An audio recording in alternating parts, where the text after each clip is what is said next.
Hi welcome to miss అమ్మ world. ఈరోజు నేను మీకు చూపించబోతున్నాను వంకాయ కర్రీ, మసాలా బైంగన్, గుత్తి వంకాయ, వంకాయ కర్రీస్లో రకరకాల వెరైటీస్ ఉంటాయి కదా. అందులో ఈరోజు నేను మీకు చూపించబోయే రెసిపీ అసలు వంట రాని వాళ్ళు కూడా ఈ మెజర్మెంట్స్తో చేస్తే వంకాయ కర్రీ పర్ఫెక్ట్గా కుదురుతుంది. 8 నుంచి 10 వంకాయలు తీసుకున్నాను. వంకాయలు ఇలా ముచ్చికలు కట్ చేసేసి వీడియోలో చూపిస్తున్నట్టుగా అంటే మసాలా లోపల వంకాయలు స్టఫ్ చేయడానికి ఇలా కట్ చేసేసుకొని వాటర్లో వేసి పెట్టుకోండి. వాటర్లో వేస్తే వంకాయలు కలర్ రాకుండా, కలర్ మారకుండా ఉంటాయి, లేకపోతే బ్లాక్ అయిపోతాయి అన్నమాట లోపల. 3 లేదా 4 ఉల్లిపాయలు మీడియం సైజు అయితే, పెద్దవి అయితే ఒక 2 అయితే సరిపోతాయి. పొట్టు తీసి ఇలా ముక్కలుగా కట్ చేసుకోండి, పెద్ద ముక్కలుగా. మిక్సీ జార్లో వేసి గ్రైండ్ చేసుకోవడానికి ఈజీగా ఉంటుంది.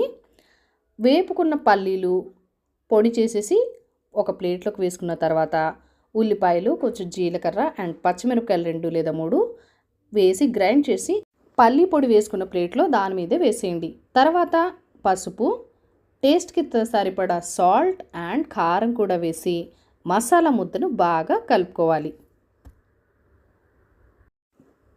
తర్వాత మనం వంకాయలు కట్ చేసి పెట్టుకున్నాం కదా, వంకాయలో ఈ మసాలాని లోపలికి స్టఫ్ చేయాలన్నమాట. అన్ని వంకాయల్లోకి ఇలా మసాలా పెట్టిన తర్వాత పొయ్యి మీద ఒక కడాయి పెట్టేసి ఆయిల్ వేసి వంకాయలన్నిటిని దాంట్లో పెట్టి మిగిలిన మసాలా ఏదైతే ఉందో ప్లేట్లోంచి దాంట్లో మూకిడిలో వేసేసుకోండి. ఇలా వేసిన తర్వాత బాగా వేపుకోవాలి. అంటే మధ్య మధ్యలో కలుపుతూ ఉండండి. బాగా వేగిన తర్వాత ఆయిల్ ఇలా బయటకు వచ్చేస్తుంది మసాలాలోంచి, చూసారు కదా. ఇలా ఆయిల్ బయటికి రిలీజ్ అయిన తర్వాత వాటర్, ఒక పెద్ద గ్లాస్లో వాటర్ పోసాను. వాటర్ పోసి వంకాయల్ని బాగా మగ్గనివ్వాలి. ఆ వాటర్ వేడికి వంకాయలు బాగా మగ్గిపోయాక ఉప్పు కారం కాస్త రుచి చూసి సరిపోకపోతే కొద్దిగా వేసుకొని లాస్ట్లో కొత్తిమీర తరుగు వేయండి. అంతే.